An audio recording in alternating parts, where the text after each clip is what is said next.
There are horror movies with some solid jokes. There are comedies with legitimate scares. And then there's whatever happened here.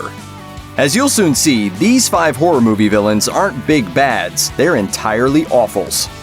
Man-eating beds can be quite terrifying. Just ask Johnny Depp, who was sucked into one in A Nightmare on Elm Street. On the other side of the equation, we have the creaky celluloid calamity, Deathbed, the bed that eats.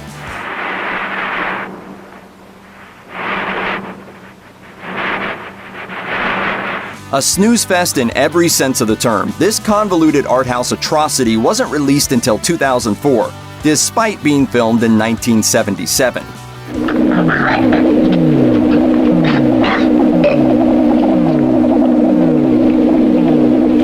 George Barry, the film's director, reportedly forgot that he'd made the film, and honestly, you can't really blame him.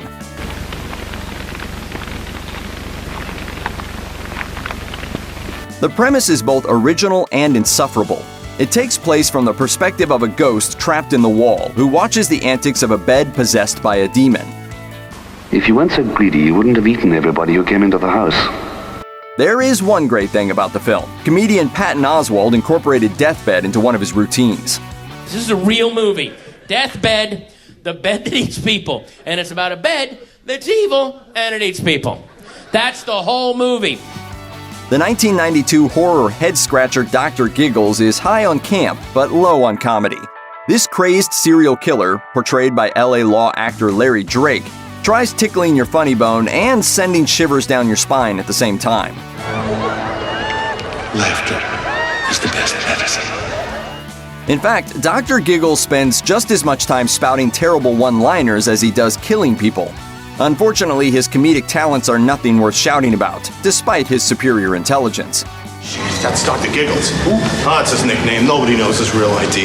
Highly delusional, acute schizophrenic with an IQ somewhere in the stratosphere. We're talking prodigy. At the end of the movie, this prodigy of a certain age even looks into the camera and offers us one final pun.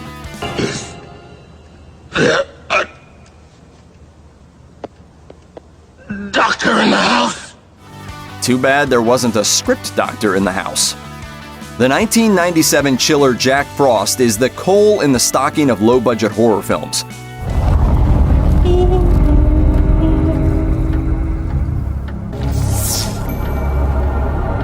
That's funny.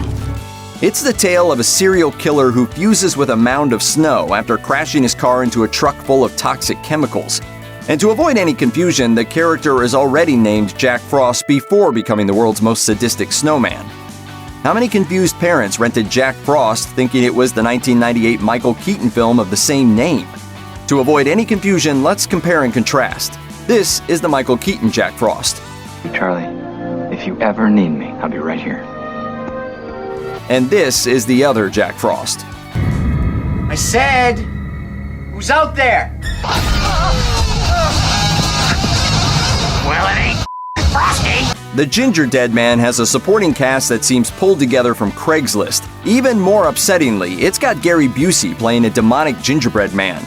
Ooh, nice. Now, you wouldn't want to miss out on that, would ya? The 2005 film The Gingerdead Man feels like it was shot over the course of one particularly lame weekend. Hey, rat! Rat! I'm talking to you! Want a piece of me? The real joy comes in listening to Busey do his very best Chucky impression, presumably while out of his mind in a recording studio deep in San Fernando Valley. Let's finish this. Oops.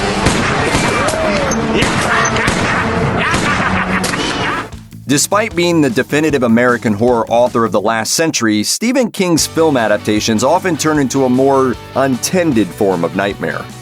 With The Mangler, King goes back to one of his favorite tropes, the haunted machine. The only problem is this isn't a classic killer car like Christine. No, this time it's a laundry machine in a basement. Seriously.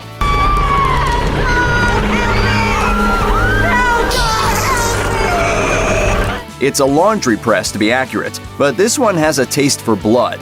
Unfortunately, this immobile hunk of metal is less scary than a red wine stain on white linen. But since there's money to be made, this story of a haunted laundry service got 2 sequels. Now that's scary.